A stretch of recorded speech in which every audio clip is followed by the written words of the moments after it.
los extranjeros es hecho en México. El doctor Tomás es ingeniero, es doctor en ciencias y psicoanalista, y de vocación y ejercicio es un enorme y estupendo educador. Entre tantas cosas que les puedo comentar es que él obtuvo su licenciatura en Ingeniería Química en la UNAM, y de ahí se dio un brinco a estudiar ciencias en la Universidad de Sorbona en París. En sus tiempos libres estudió psicología, psicoanálisis, se metió al análisis transaccional, tiene una maestría en psicoanálisis, un diplomado en política internacional, diplomado en ingeniería financiera, diplomado en modelos de procesos de software. Ha sido distinguido como investigador titular en el SNI, ha tenido el cargo de director del Instituto Nacional de Asesoría Especializada, estuvo en el ILSE como director general, y actualmente es consultor independiente en proyectos de planeación y evaluación en diferentes instituciones educativas. Incluso tiene una muy buena presencia e influencia en aspectos de planeación en todos los gobiernos últimos que hemos tenido, porque él además es futurólogo. Eso de ser futurólogo como que suena a magia, y pues es lo que ha hecho el doctor realmente. En sus primeros libros habló del escenario 2025 y el 2050, y hay muchas cosas de las que él escribió con sus colaboradores que están siendo evidentes hoy en día, como algo que a mí me llama mucho, que es la educación sin aulas.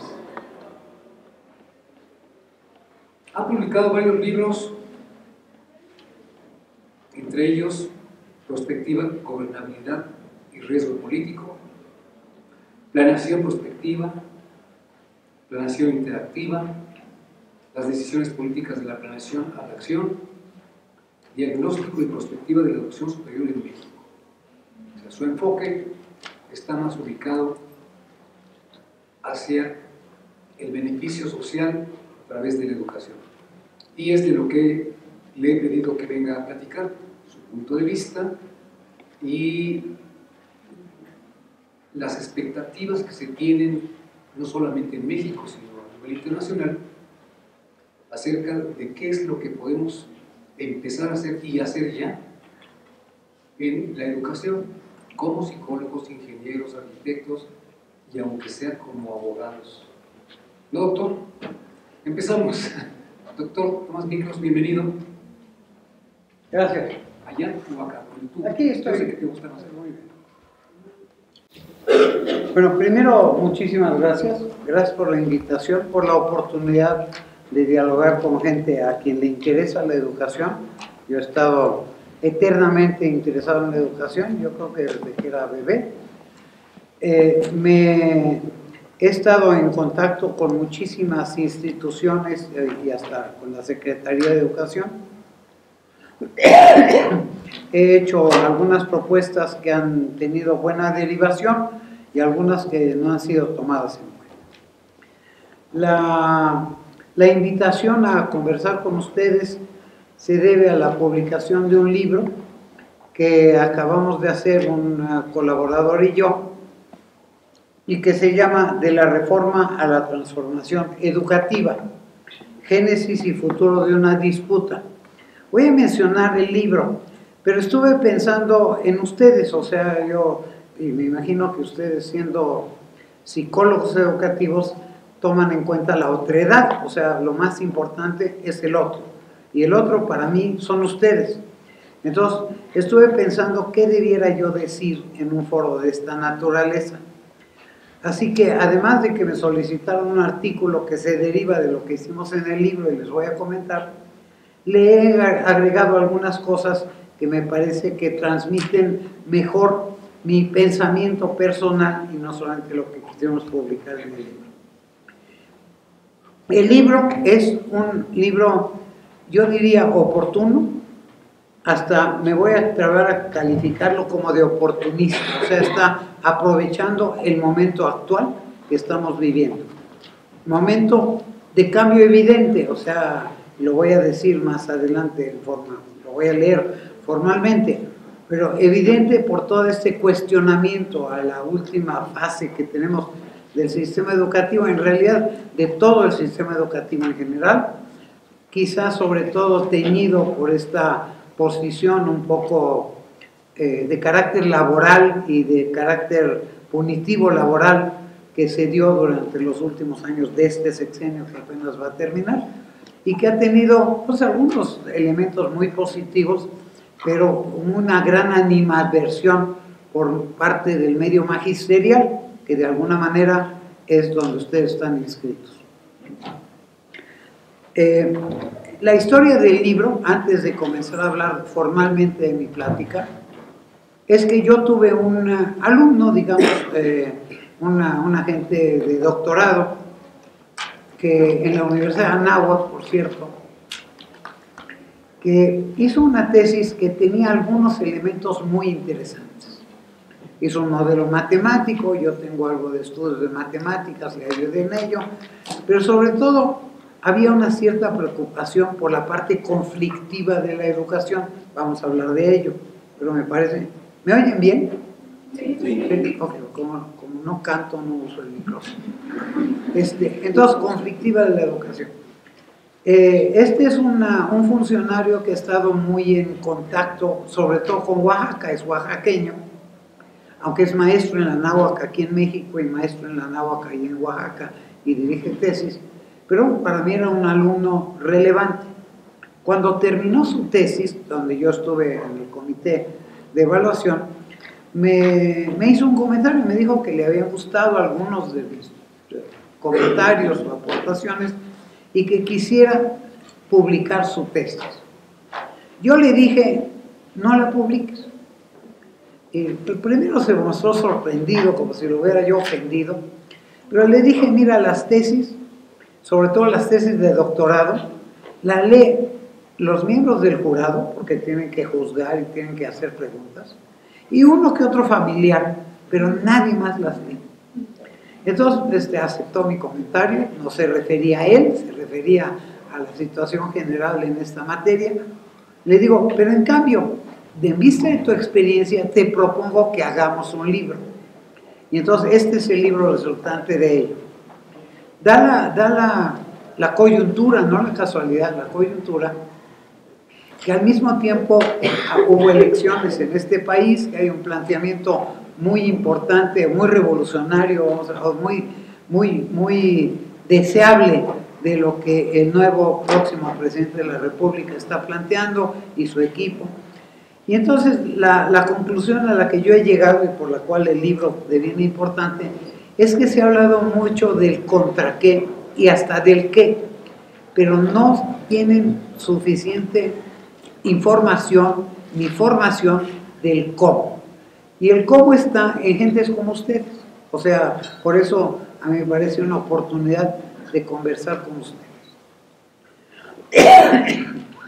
Entonces, este libro tiene, voy a mencionarlo ahorita, pero luego voy a entrar en otra materia. Dije, voy a hablar con ustedes un poquito más de lo que es mi propio pensamiento y lo que se ha escrito sobre educación como un antecedente a lo que hicimos en el libro, porque finalmente mi preocupación no está simplemente en escribir un libro, no es el sentido, sino en realidad de poder de alguna manera influir en una mejor educación que estamos necesitando.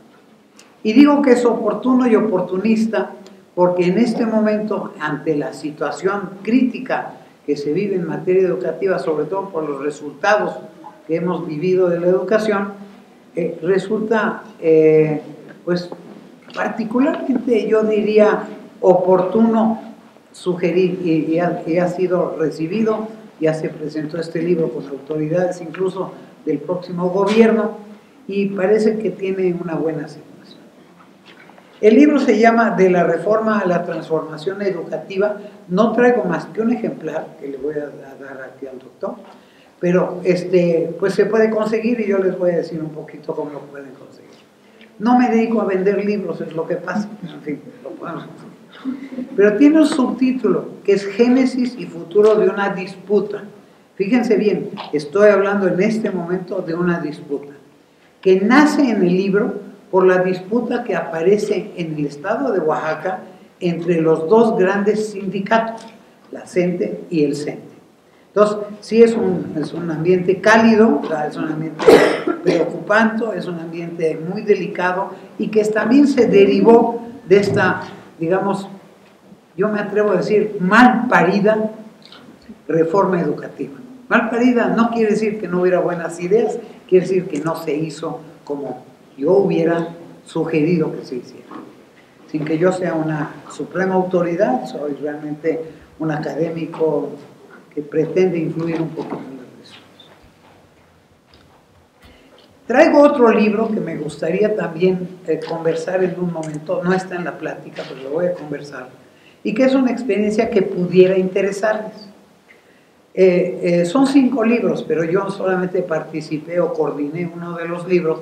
Se llama La Nueva Antropodicea, bitácora de una utopía educativa.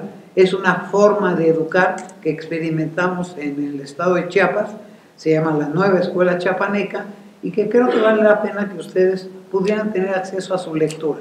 En este caso, la lectura está disponible hasta en internet, o sea que no tienen que comprar nada, pero bueno, también lo tenemos en libritos porque lo hicieron ellos mismos. Es una escuela chiapaneca donde yo solamente participé, yo diría que con más relevancia de la que yo había imaginado cuando me invitaron. Ahora, déjenme entonces, para no tomar demasiado tiempo, leer a ustedes lo que tengo escrito para ustedes de manera relativamente rápida y que podamos en un momento dado, si yo termino, o cortar la participación. No se les olvide, me solicitaron un artículo para la revista, escribí parte de esto, así que puedo no hablar de ello y incitarlos a ustedes a leer el artículo. Pero le estoy agregando elementos complementarios al artículo que no van a aparecer y que yo creo que vale la pena escuchar.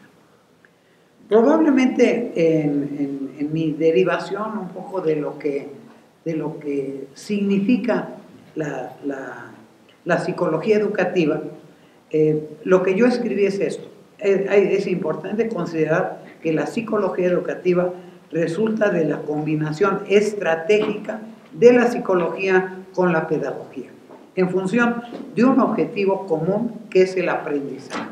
Y yo, es todo lo que voy a decir de la materia, porque ustedes son los expertos y no yo. Voy a hablar de cosas alrededor de ello, no vengo a dar una clase, vengo a dar una conferencia, una plática.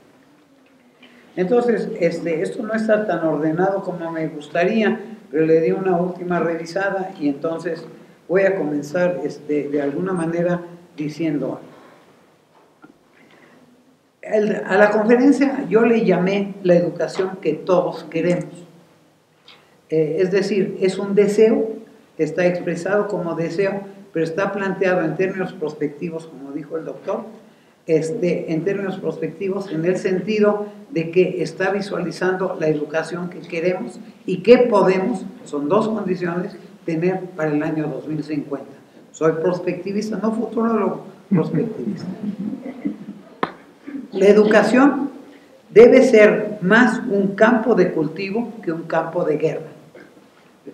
Voy a ceñir algunas frases cortas que a ustedes les pueden interesar y que luego pueden profundizar. La educación, sea en la familia, en la escuela, fuera de ella, informal, formal, etc., se da en un escenario, una especie de teatro, vamos a llamarle, en donde se confrontan conocimientos, valores, culturas y creencias. Además de la confrontación o disputa, como le hemos llamado aquí, entre pedagogos y políticos, están las diferentes formas de concebir a los seres humanos, asunto de la psicología, y su rol y futuro en el devenir de la sociedad y de la patria, asunto de la pedagogía.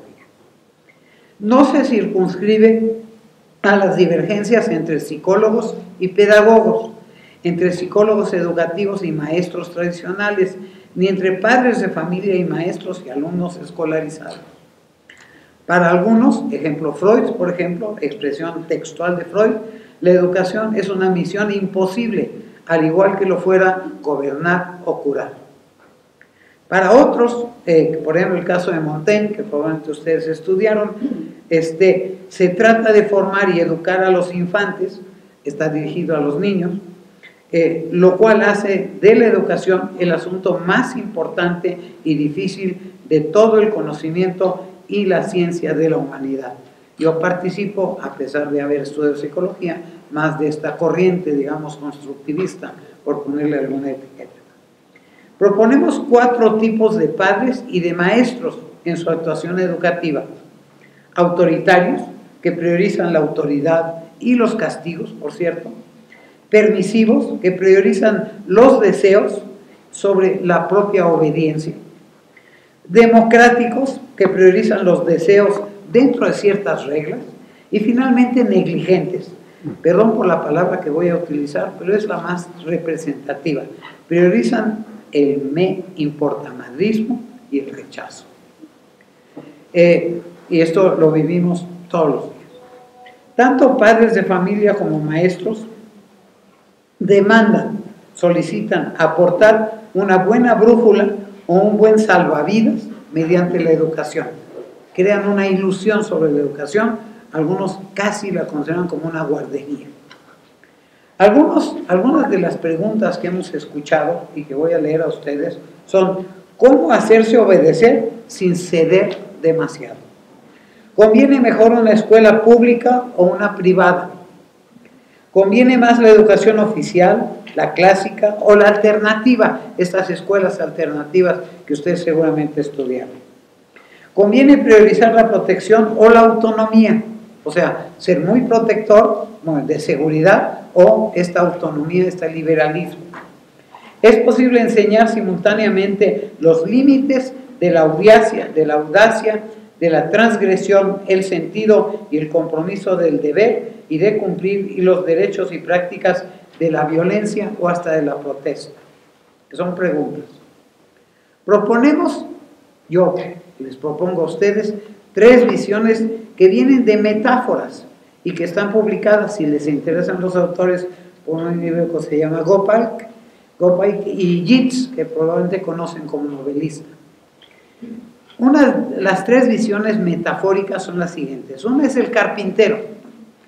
El carpintero espera modelar a sus alumnos a partir de sus planos, de sus cálculos y de sus métodos. Es normativo. El jardinero espera que la vida desborde en el contenedor, digamos la vasija donde hacemos la plantación o incluso el contenido mismo de a partir de aportar un ecosistema, o sea, un medio ambiente nutritivo, de sembrar en él, de cuidarlo y de regarlo. No de regarla, de regarlo. La educación no consiste en llenar un balde, sino en encender el fuego. Esta es una frase que, aunque no le puse la etiqueta del autor, prácticamente es de Freire, si ustedes deben haber estudiado a Freire, con quien hemos trabajado aquí en México incluso muy intensamente. Luego les puedo platicar con anécdotas la cosa de Freire. En cuanto a fines, se sintetizan al menos 3.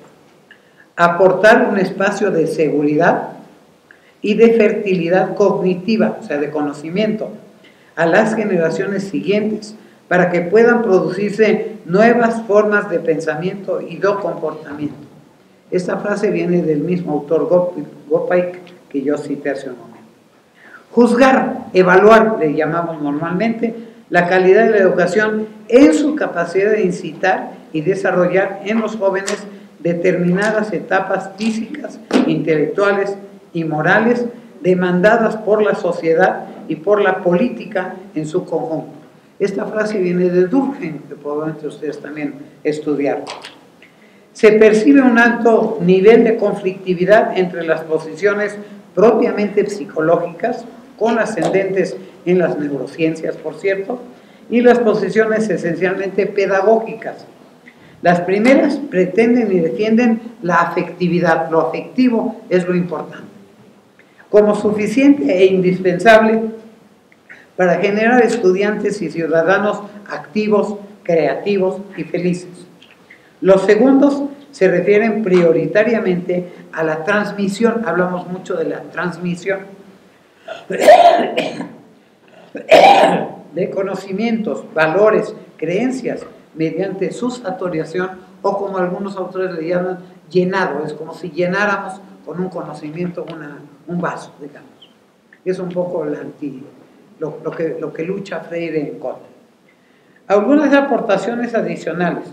Se ha constatado que los estudiantes más activos físicamente trabajan mejor que los menos activos, que el cerebro aprende más y mejor a partir del placer que a partir del estrés, que la repetición es indispensable para la memorización y que ésta lo es para el razonamiento, así como que la inteligencia se nutre mejor a partir de intercambios y de adquisición de conocimientos, sin lo cual puede tender a secarse, a morirse prácticamente.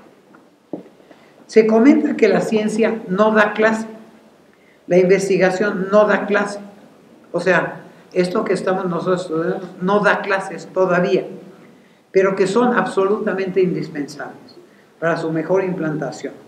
Digamos, pudiéramos simbolizarlo, ¿sí? Que la ciencia médica, por poner un ejemplo mucho más fácil de comprender, no cura, la ciencia médica no cura, se requiere que se la aplique a alguien y entonces nosotros no iríamos a ver un médico que no estuviera apoyado por elementos de la ciencia médica, está claro. Lo mismo sucede con la educación. Y finalmente un autor que me fascina, que se llama Edgar Morin, que es francés, debe tomarse realmente en serio la misión de educar, para lo cual existen aún deficiencias fundamentales en los programas escolares existentes. Cosa que está hablando de Francia, pero pudiéramos estar hablando de México. La educación no puede ser una simple fotografía de una cierta realidad, sino un permanente proceso de traducción y de reconstrucción. Bauman, otro autor muy importante, que era polaco, pero que escribió sobre todo en inglés, aporta la idea de un proceso líquido. Probablemente no ustedes han oído hablar de Bauman. Permanentemente cambiante, permanentemente no solo cambiante, sino en transformación y adaptable a las circunstancias, o sea, no se sube más allá de lo que se puede capturar.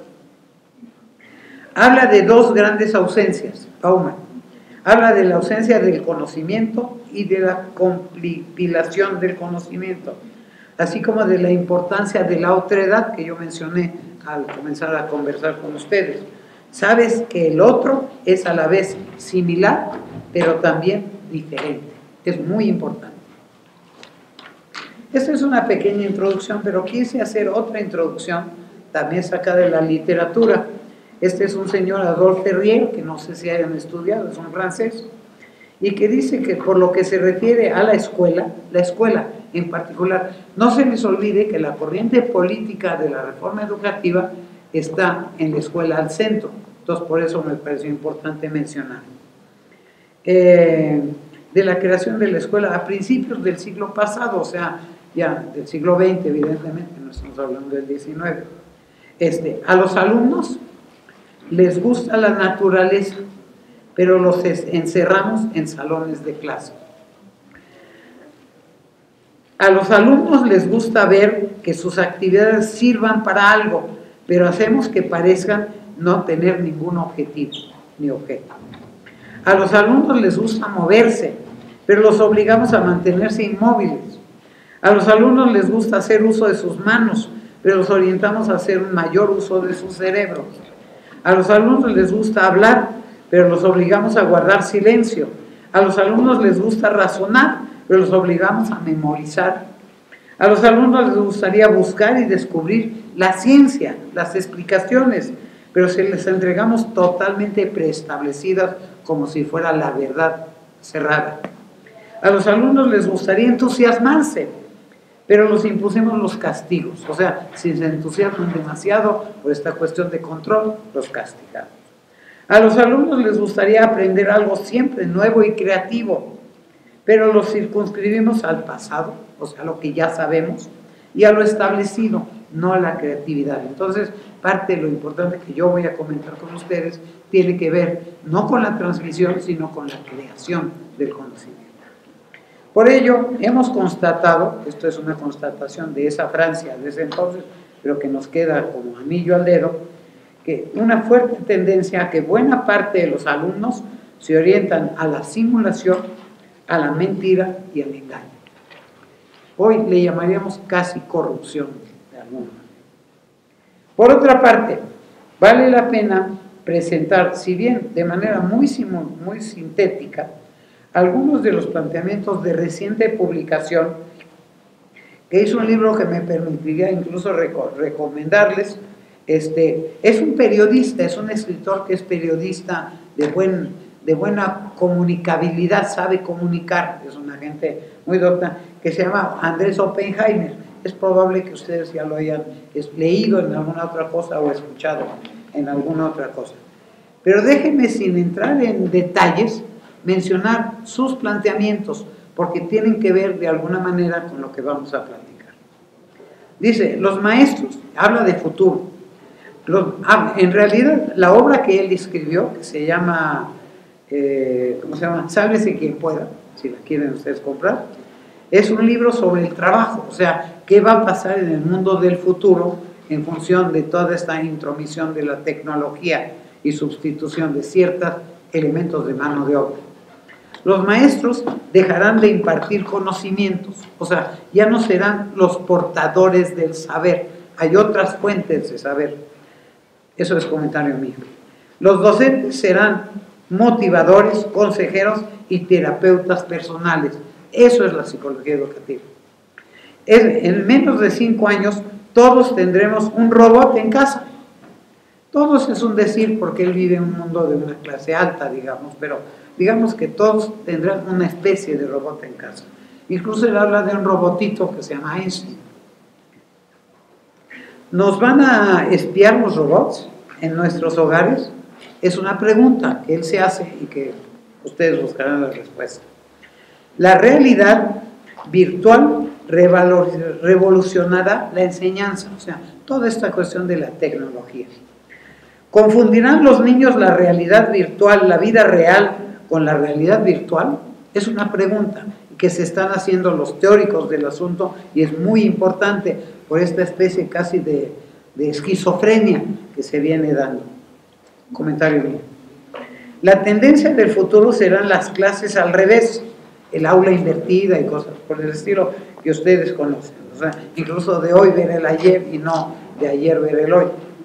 Lo importante no es la enseñanza, sino el aprendizaje. Eso es lo más importante de lo que yo voy a pretender transmitir a ustedes también. La prioridad número 1 de los educadores es ayudar a los niños a despertar su pasión, a canalizar su pasión. La otra prioridad sería generar el aprendizaje. Y la otra prioridad sería, por lo menos para los maestros, fomentar la curiosidad. Fíjense bien, no tapar la curiosidad. Y voy a aprovechar para contar una anécdota, a lo mejor les interesa. No sé quiénes de ustedes hayan leído o conocido quién era Jacques Lacan. Jacques Lacan era un psicoanalista, ya murió, yo tuve clases con él, yo soy lacaniano en el sentido psicoanalítico. Lacan escribió una serie de seminarios que tuvo extraordinariamente pedagógicos, pero escribió un solo libro que les recomiendo leer, pero que es imposible de comprender en la primera lectura. Yo lo tuve que leer en francés, fue más grave todavía, pero ya lo publicó Siglo XXI, lo pueden conseguir en español si les interesa. Se llama Los Escritos. Y Jacques Lacan es imposible de leer, de entender, comprender, a lo mejor de entender sí, pero comprender no, en la primera lectura. Está escrito de manera particularmente difícil. Y un periodista, un día de estos, le preguntó, un periodista amigo de él, le dijo, oye, yo no entiendo por qué tú siendo tan buen pedagogo, era muy buen pedagogo, sus hijos también, ¿Por qué, siendo pedagogo tan bueno, escribiste un libro tan difícil de entender? Y él contestó, tiene que ver con esto que estoy leyendo con ustedes, es que si yo escribo un libro que le dice a las gentes lo que es, pierdo su curiosidad. Necesitaba escribir un libro que generara preguntas, o sea, que despertara el interés, la curiosidad. Esto es básico a lo que vamos a platicar dentro de un momento y lo que aparece también en el libro. Las prioridades ya las dije. El éxito suele ser el último eslabón de una cadena de fracasos. La ética y la empatía pueden enseñarse, transmitirse si ustedes quieren, crearse si ustedes quieren. Estas ya son frases mías. El bachillerato debe enseñar el trabajo en equipo, o sea, corresponde el trabajo en equipo, no solo el aislamiento, sino esta compatibilidad y, digamos, complementariedad que se da. El retorno es a las escuelas vocacionales, o sea, que obedezcan a una vocación, al interés. La escuela robótica, él comenta la escuela robótica de Corea del Sur. Es una escuela que vale la pena estudiar, es una muy interesante, con grandes éxitos, y la cuestiona. Y hay una frase que emite que dice: yo estudio en promedio 16 horas por día. Esta frase es muy importante porque nuestros estudiantes no estudian 16 horas por día. Nosotros mismos, bueno, yo sí, pero no sé si todos ustedes lo hacemos 16 horas por día. Pero bueno, es por el interés que se genera. Incluso se está invirtiendo un poco si la tarea se hace en la escuela o se hace en casa y viceversa. O sea, si se estudia en casa y la tarea. O sea, en fin, son corrientes pedagógicas.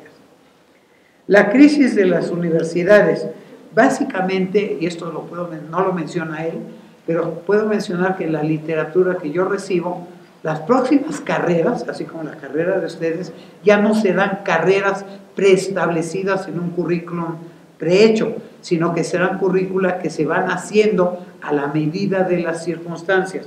Básicamente lo que habla la literatura es de hablar de completar tareas, hagamos de que da créditos, y los créditos me van permitiendo dar hasta certificaciones intermedias y no tengo que llegar a la terminación. Se parece más a la educación de la antigüedad, vamos a llamarle, ¿no? El maestro y el aprendiz en un momento dado que va aprendiendo paulatinamente. Eso ya es comentario mío. El mito de los triunfadores que no terminan sus estudios, o sea, parece ser que mucha gente piensa que no vale la pena estudiar porque puedo ganar más dinero o vivir mejor o lo que fuera si no termino mis estudios. Antes, en la antigüedad, no tan antigua, en los tiempos pasados había este pensamiento: entrar a la escuela, tener un título, me aseguraba un trabajo y por lo tanto un ingreso. Ya no es así. Ahora los ingresos se han dispersado, hay muchos ingresos, incluso ilegales, que permiten adquirir mucho más beneficios económicos, a lo mejor de otra naturaleza también. Hay un extraordinario auge de los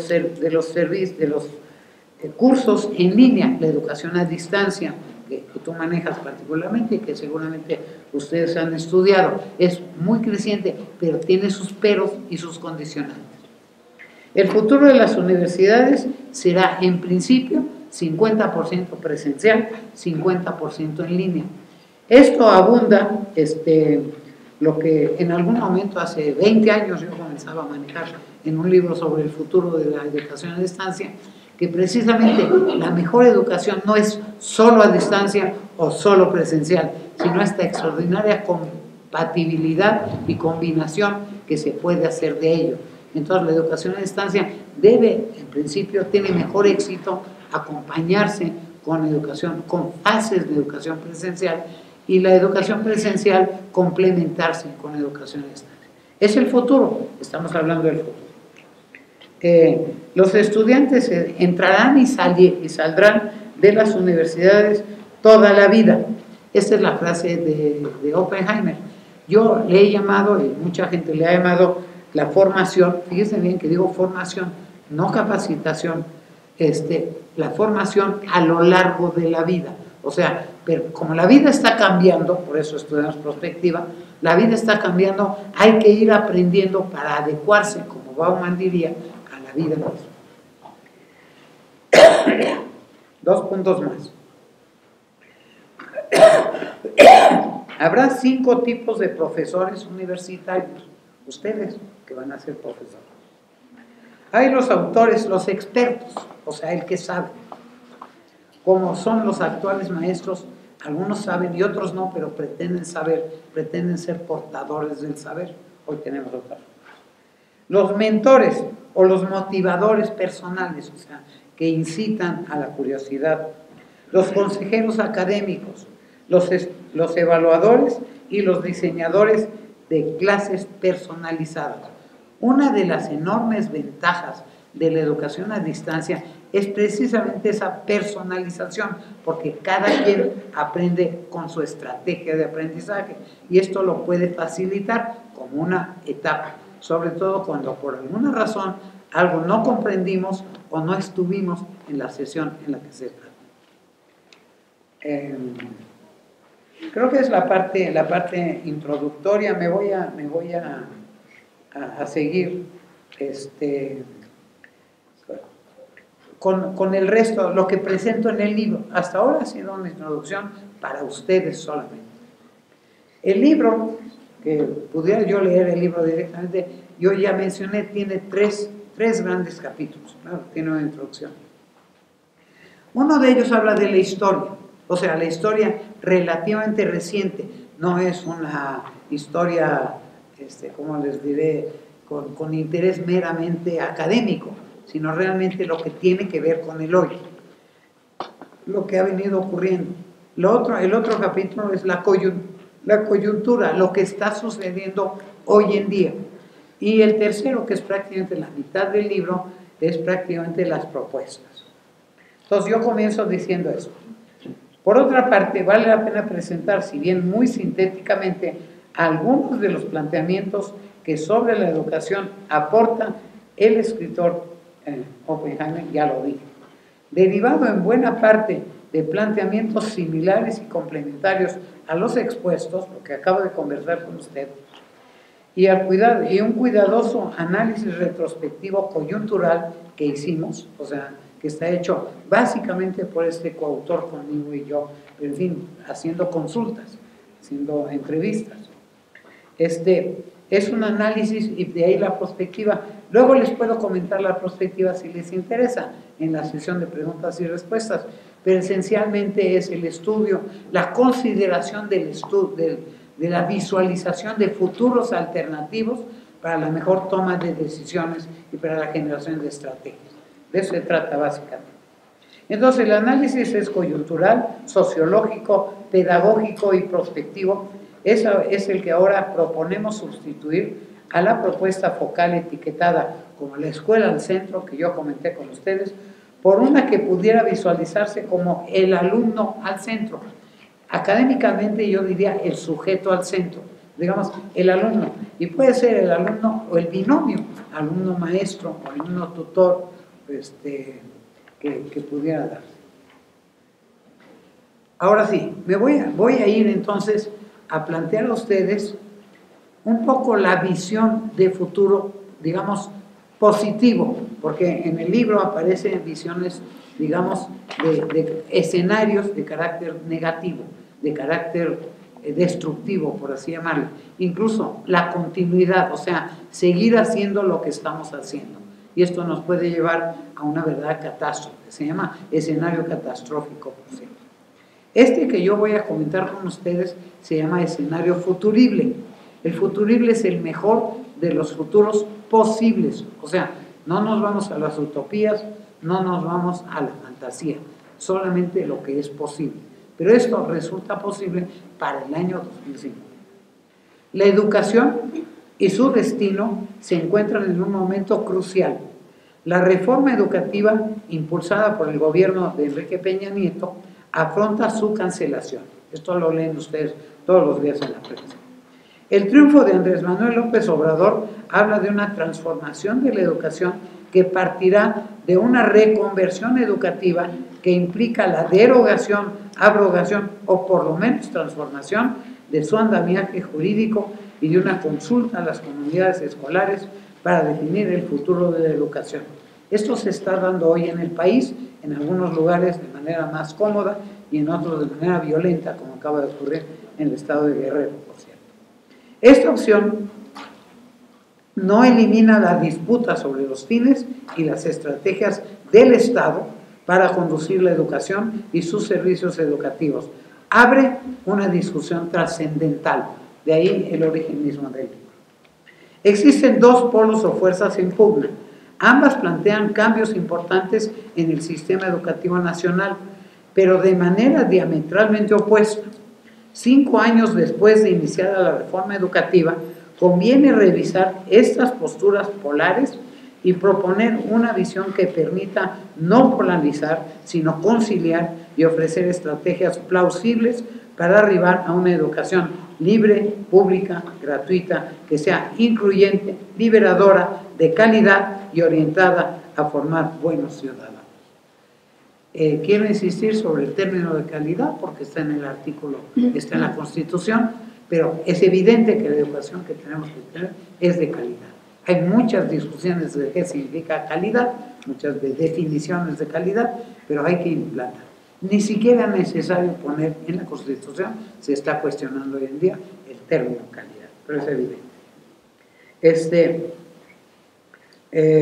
Liberar calidad y orientada a formar buenos ciudadanos. Uno de los propósitos del Estado es formar buenos ciudadanos.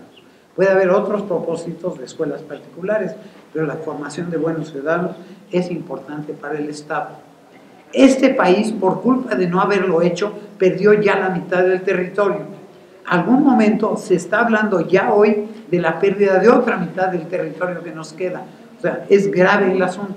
Esta posición muy importante, voy a llamarle nacionalista, deviene muy importante. Pero no es nacionalismo, digamos, de declarativo, de discursos, sino un verdadero concepción de país, de Estado y de amor a la patria. La disputa por la educación es la disputa por la nación y la república. Fíjense bien el rol que le estamos dando a la educación. En algún discurso que me tocó dar allá en Chiapas, precisamente, yo hablé de un concepto que se llama la silla vacía. Bueno, yo lo inventé. El concepto de la silla vacía quiere decir, hemos tenido liderazgos múltiples, hoy le toca a los educadores, o sea, le toca a ustedes. Son la clave de la transformación de la nación con visión de largo plazo. Entonces digo, repito, la disputa por la educación es la disputa por la nación y por la república. Este es el propósito de este texto, el texto que vamos a comentar. Ofrecer elementos para transformar la educación y elevarla a nivel de política de Estado, más allá de las disputas partidarias o de corporativismos clientelares, los sindicatos. Lo cual requiere diseñar y construir estrategias a partir de escenarios propositivos que permitan no solo sostener una transformación pertinente, sino hasta hacerla viable, o sea, que sea posible. A pesar de que México ha realizado múltiples acciones para modernizar la educación, no cabe duda que las hemos hecho. Desde 1940, estas no han podido avanzar con la celeridad que demandan los cambios, que demanda la globalización. Ni siquiera hemos tenido mejores resultados, hemos tenido peores resultados y otros han avanzado más velozmente que nosotros. No hemos devenido competitivos y esto es grave. Grave para los tiempos que se avecinan. A lo largo de los últimos 36 años, realmente son sexenios, se ha intentado realizar diversas mudanzas hacia un nuevo paradigma educativo que armonice las exigencias de un mundo interconectado, plural y regido por la sociedad del mercado, con las necesidades sociales de un país diverso, desigual o que cohabita entre prosperidad y pobreza. Es una de las características de nuestro país. Las reformas educativas que se han sucedido han ido de la mano de los cambios en el modelo de desarrollo del país. Las últimas refieren a las iniciadas por el cambio de rumbo de la economía inaugurado en ese entonces por Miguel de la Madrid y que los analistas llaman etapa neoliberal, que se profundiza con el gobierno de Carlos Salinas de Gortari, que era de 88 a 94, si ustedes recuerdan, y se continúa con los gobiernos subsecuentes de Ernesto Zedillo, Enrique Peña Nieto incluyendo los gobiernos panistas de esta alternancia de Vicente Fox y de Felipe Calderón, y que consistió fundamentalmente en una ruptura con el modelo del llamado nacionalismo revolucionario. Desaparecieron incluso en los planes de estudio materias importantes que tienen que ver con la ética, con la historia incluso. En esta etapa, que abarca 6 administraciones federales, la agenda educativa ha sido varias veces modificada y orientada para superar los ancestrales rezagos educativos. ¿Cuáles son estos? El analfabetismo, la exclusión, la inequidad, la baja calidad del aprendizaje. Decimos de la educación, pero es del aprendizaje. Y reorientar el vasto y complejo sistema educativo nacional, todo él, no solo los maestros, ¿sí? para afrontar con éxito las demandas de la nueva época que transporta la globalización y la nueva sociedad que encarna, lo que hemos denominado la sociedad del conocimiento, donde estamos. La reforma educativa del gobierno de Enrique Peña Nieto se inscribe en ese empeño modernizador que comenzó con el periodo de la Madrid y de Carlos Salinas. El escenario futurible, acuérdense lo que les dije, futurible es el mejor de los futuros posibles y luego puedo hablar de perspectiva. Se refiere a lo deseable posible y en el caso del que se formula a continuación, una de las premisas es considerar a la resiliencia como tránsito a la posmodernidad. Ante la tendencia de continuar bajo las estrategias neoliberales para enfrentar los retos del siglo XXI y superar los rezagos del siglo XX, es conveniente asumir posturas resilientes que aprovechen el empeño de los gobernantes instalados en el paradigma neoliberal aún por resolver los rezagos educativos como el analfabetismo, la cobertura, la equidad, la inclusión, la interculturalidad y la calidad misma, y por la reorientación funcional de los fines educativos, de los servicios educativos, de los modelos pedagógicos ante una sociedad que tiene ahora otros espacios y medios para aprender y para conocer. Incluso más poderosos que la escuela tradicional, como son las nuevas tecnologías de la información y del conocimiento, la resiliencia ha implicado diseñar y operar estrategias de transición hacia un mundo que no termina por definirse, la incertidumbre, evidentemente, o que se recicla continuamente. Al respecto, este autor que yo citaba, Zygmunt Bauman, plantea una educación que en tiempos líquidos, tiene muchas publicaciones, hasta del amor líquido en una serie de publicaciones, que debe enfrentar 3 retos, cita este autor. El aumento exponencial del conocimiento disponible y la necesidad de garantizar un acceso libre, gratuito y de calidad al conocimiento, hoy reificado como mercancía productiva o como producto. El convivir con la tiranía del momento que impide formar y formas de socialización colaborativas, no competitivas, que nos impiden pensar a largo plazo. ¿Qué? ¿Me faltan 10 minutos? Tengo como 1 hora más. Voy a cortar 10 minutos. O lo someto a votación. Yo soy participativo. Ok, ahí les va. Me voy a detener. Ok. Todo esto puede ser. ¿Cuál era el reconstruir la relación entre enseñanza y aprendizaje, hoy desplazada por la credibilidad de lo que dicen las redes virtuales que lo han defenestrado de su posición de guardián del conocimiento. Por lo que será necesario trasladar la relación tradicional maestro-alumno a la relación enseñante-aprendiz, sin estructuras, roles y adscripciones rígidos, desde la comprensión y en ambientes colaborativos e informales. Esto implica la necesidad de que se transite de nuestra conciencia sólida a una conciencia líquida, tipo Bauman, convertirnos en sujetos adaptables al cambio, permeables, moldeables, lo que demanda otorgar nuevo sentido a la educación que en esta perspectiva se decanta por un aprendizaje en redes sociales, informales o formales, donde aprender e intercambiar información de una manera convivial y disfrutable permite establecer una buena relación entre los jóvenes, horizontal, y los adultos, donde cobre sentido el vivir de una manera coherente a pesar de las adversidades, confiando en sus capacidades emprendedoras de una manera estética y lúdica.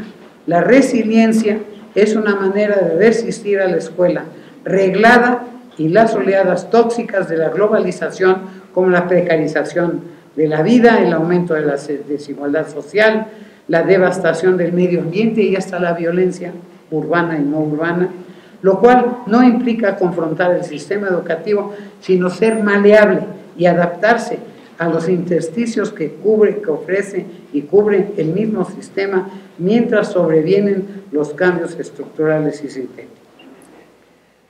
La corriente ampliada, o incluso oportunista y centralista, centra exageradamente la educación en medios de carácter tecnológico.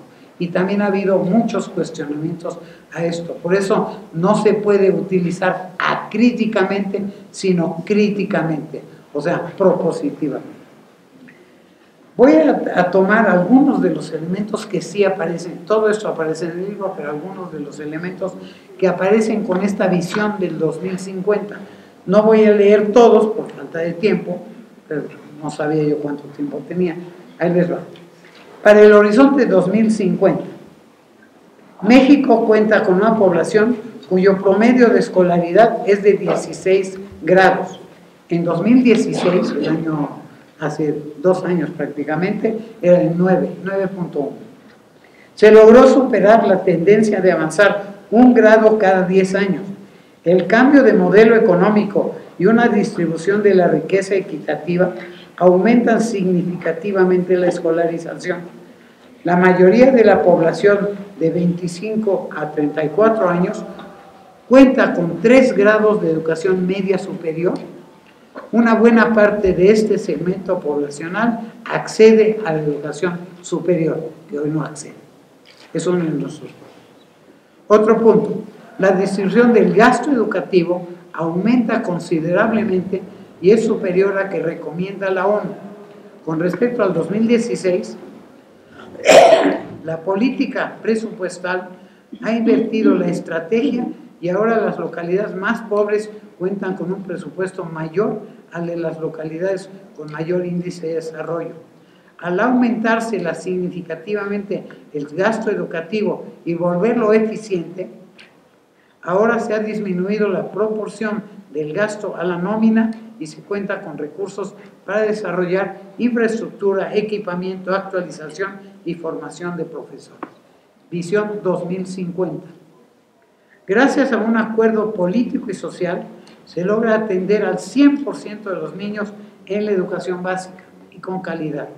Los problemas de adaptabilidad y de accesibilidad disminuyen drásticamente y los grupos sociales vulnerables, poblaciones indígenas, jornaleros agrícolas, poblaciones urbanas segregadas, etcétera, disfrutan de su derecho a educarse. O sea, todos tenemos derecho a educarnos.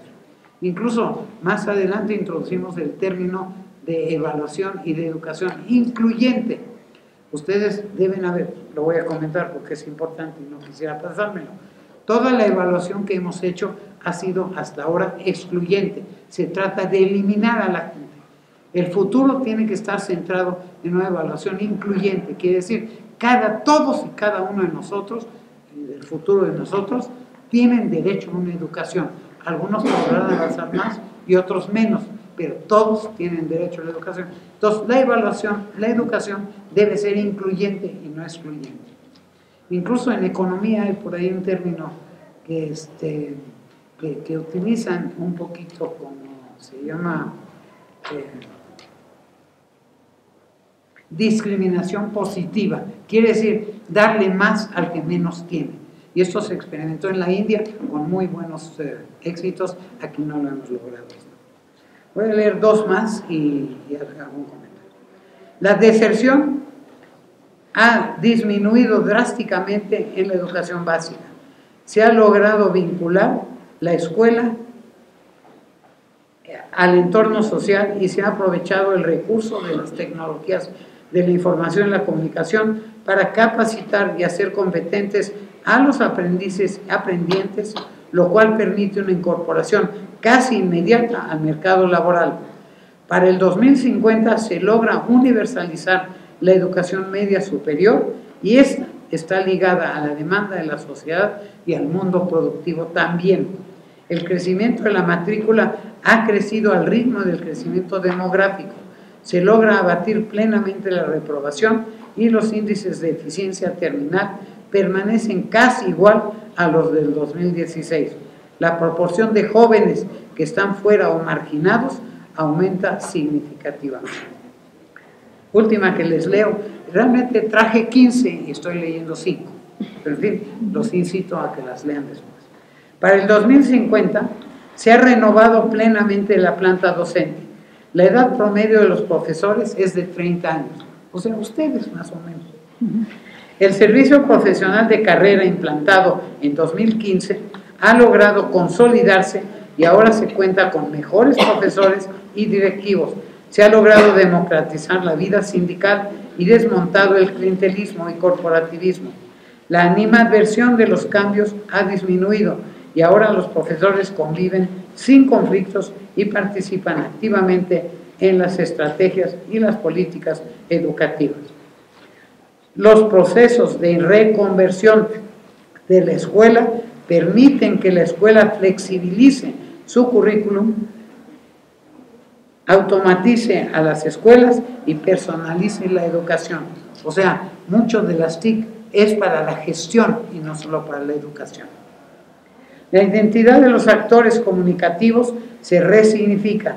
Los docentes mutan a una nueva práctica escolar basada en la comprensión, el trabajo colaborativo, no sin algunas contradicciones y tropiezos. Voy a leer la última porque creo que es importante. Las Normales, que es el Centro Técnico de Formación Oficial, han sido renovadas y son instituciones ligadas a lo regional y local, o sea, están más adaptadas a las circunstancias. Se aprovecha su legado en los nuevos procesos de socialización de la globalización y se incorporan positivamente. Las escuelas mutan a espacios de aprendizaje ligados a las comunidades y se reconvierten hacia modelos educativos abiertos, flexibles, donde no existen planes de estudio estructurados firmemente, sino procesos de aprendizaje colectivo guiados por grupos de instructores, guías, en un momento dado tutores, le llamamos en muchas ocasiones, y ya no les leo más porque no hay tiempo, pero con esto yo cerraría esta presentación que tiene que ver con este libro que les promuevo. No lo estoy vendiendo aquí, les voy a dejar uno, les puedo dejar mi correo electrónico y entonces ven cómo le hacen para poder conseguirlo. Y el otro libro que les recomiendo y que pueden bajar de internet es que es La Antropodicea, que es un libro de una experiencia que vivimos en Chiapas durante 3 años a lo largo. Es un diplomado que se hizo de carácter socioafectivo, digamos, y que permitió dar resultados extraordinarios, sobre todo en los líderes magisteriales. Muy importante, no solo los alumnos, sino los maestros encontraron su razón de vida. Por eso les hablaba yo de la silla vacía. Se ocupa por el maestro, o sea, ustedes. Hasta aquí. Gracias.